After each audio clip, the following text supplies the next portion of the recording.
Bonjour à toutes et à tous. Voilà, les vacances sont déjà bien loin et c'est également donc la rentrée pour Mac+, lecambréisien.tv. C'est également la rentrée scolaire et dans ce cadre, il nous a semblé intéressant de faire le point sur cette rentrée scolaire et surtout les nouveautés 2016-2017.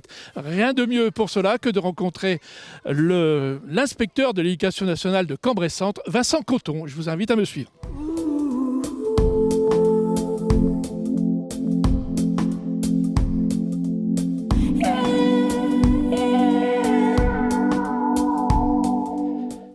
Monsieur Coton, bonjour. Bonjour. Alors ici, on est à l'école Kennedy, on va parler de rentrée scolaire, mais peut-être il serait nécessaire de vous présenter un petit peu. Alors oui, donc Vincent Coton, inspecteur de l'éducation nationale, en charge d'une circonscription du premier degré. Concrètement, j'ai la responsabilité d'un territoire qui comporte 27 communes, dont la ville de Cambrai, et puis 49 écoles, plus les 6 écoles privées de Cambrai. Alors on est dans le cadre justement de cette rentrée scolaire. Alors est-ce que vous pouvez nous dire globalement comment elle s'est passée ? Elle s'est très très bien passée. Nous avons donc pour chacune des classes de la circonscription un enseignant qui bien évidemment est en responsabilité des classes et des élèves. Nous sommes dans une période effectivement un peu complexe dans la mesure où nous veillons à la sécurisation effectivement des établissements en lien avec les collectivités locales et territoriales. Alors, au niveau des effectifs, en général, ça n'a pas trop bougé, ça a évolué. On est sur une stabilisation des effectifs avec ici ou là quelques fluctuations, mais rien de très, très important pour la circonscription de Cambrai-Centre en tout cas. Il y a également des nouveaux dispositifs qui ont été mis en place pour cette rentrée scolaire. Est-ce que vous pouvez nous en dire quelques mots ? Oui, alors ils s'inscrivent bien évidemment dans le cadre de la refondation de l'école primaire et nous sommes dans la 4e année de mise en œuvre de la réforme. Alors après les rythmes scolaires, après la formation initiale, le nouveau programme de l'école maternelle, les nouveaux programmes cette année, donc cycle 2, cycle 3, cycle 4, et bien évidemment un dispositif particulier qui est celui du dispositif plus de maîtres que de classe. Ça consiste en quoi ?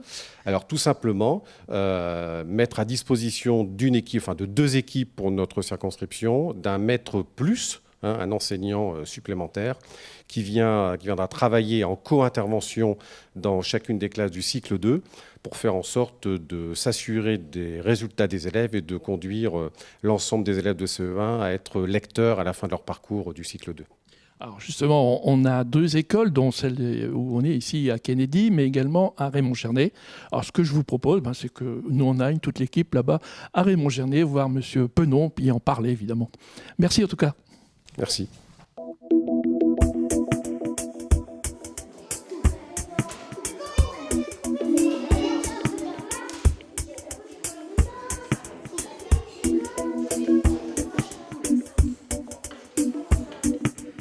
Avec Véronique Cordis, donc Maître Plus, c'est bien ça ? Oui, c'est ça.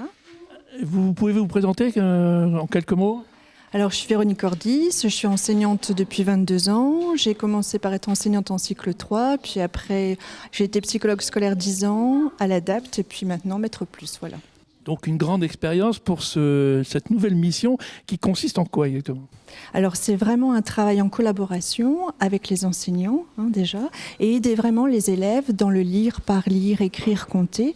C'est vraiment donner une chance à chacun. Donc moi je suis un maître supplémentaire pour donner cette chance. Donc on travaille en petits groupes sur des jeux évidemment autour de jeux ? Oui, autour de jeux principalement pour les sons en difficulté ou bien pour en révisant avec eux certains sons en fait, oui. C'est votre première expérience dans ce type de... Oui, puisque le dispositif vient de démarrer cette rentrée scolaire, mais déjà une première impression au bout d'une semaine ? Un travail extraordinaire dans le sens où les petits groupes sont intéressants. Ça permet à chaque enseignant aussi de pouvoir travailler de façon individuelle avec tous les enfants. Et ça, c'est incroyable, c'est une vraie chance. Le travail d'équipe, donc ça se coordonne tous les matins, le soir, l'après-midi, je ne sais pas comment ça marche. Beaucoup de réunions, bien sûr, en dehors du temps scolaire. Et donc, c'est vraiment par mail, beaucoup, pour échanger ce que l'on fait. Et donc, oui, c'est un vrai travail d'équipe. Passionnant. Oui, passionnant. On le voit à votre sourire. Merci. On va tout de suite aller voir Monsieur Penon, le directeur de l'école Raymond-Chernay, pour faire conclure un petit peu cette rentrée scolaire. À tout de suite.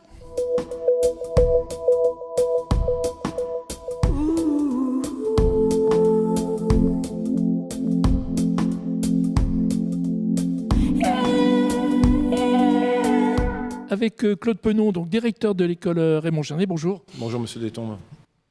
On vient de voir donc avec l'inspecteur de l'éducation nationale, M. Coton, et Mme Cordis, la Maître Plus, ce nouveau dispositif. Quelles impressions vous avez déjà en ce début de rentrée sur cette initiative ? Oui, bon, ce serait tout à fait facile de dire que c'est un effet positif, mais après 3 jours, difficile de juger. Ceci dit, ça a déjà donné l'occasion aux enseignantes de se réunir pendant les vacances pour envisager, dès la rentrée, comment elles allaient intervenir ensemble auprès de groupes d'enfants. C'est donc effectivement un travail d'équipe avant tout. Tout à fait. Donc c'est vrai que les enseignantes de l'école ont déjà l'habitude de travailler en équipe, puisque ça fait plusieurs années maintenant qu'elles ont mis en place des ateliers, lecture, mathématiques. On inclut aussi des enfants de l'IME ou des enfants de la CLIS, de l'ULIS, donc de l'école. Donc c'est vrai que le travail d'équipe existait déjà. Là, c'est encore une autre manière de travailler, puisque là, on arrive à des co-interventions, c'est-à-dire qu'elles sont 2 dans une classe, savoir exactement qui fait quoi, à quel moment, qui intervient, qui regarde, qui observe, qui aide. Voilà. Et donc ça, c'était tout de même nouveau. Alors, il y a également un autre dispositif qui a été mis en place il y a longtemps avec les associations, notamment avec le service enfance et jeunesse de la ville. Comment ça fonctionne ? Est-ce que c'est un complément ? Alors, ça vient en complément, oui, ou à côté, je dirais, dans le sens où on a une quinzaine d'enfants qui sont pris en charge par le centre d'animation. Et ces enfants sont donc confiés 2 fois dans la semaine, pendant 1 heure, à des adultes bénévoles qui viennent faire donc du soutien lecture et qui les apprennent également, qui les conseillent dans l'apprentissage des leçons notamment. Donc on peut dire que globalement, c'est une opération qui va amener les enfants à certainement lire en fin de CE2. La plus-value, c'est que les enfants rentrent plus facilement dans les apprentissages et notamment en lecture, puisque c'est là-dessus qu'on fait l'effort. Et donc, l'objectif suprême, c'est qu'en fin de CE1, tous les enfants sachent lire, en sachant que c'est bien la lecture qui ensuite va conditionner la réussite de leur scolarité future. Bien, merci M. Penon pour toutes ces explications. Quant à nous, c'est déjà la fin de ce magazine. Je vous propose tout de suite de retrouver l'agenda de la semaine et on se retrouve bien sûr vendredi prochain. Bonne semaine à toutes et à tous. Pour l'agenda de la semaine, on commence par l'opération Table Ronde de Cambrai et l'EFS autour d'un don du sang gastronome. Le don du sang, ça a du bon, avec les grands chefs de Cambrai qui vous invitent ensuite à une collation gastronomique. Rendez-vous le samedi 17 septembre entre 8 et 14 h, salle des cérémonies de l'Hôtel de Ville de Cambrai.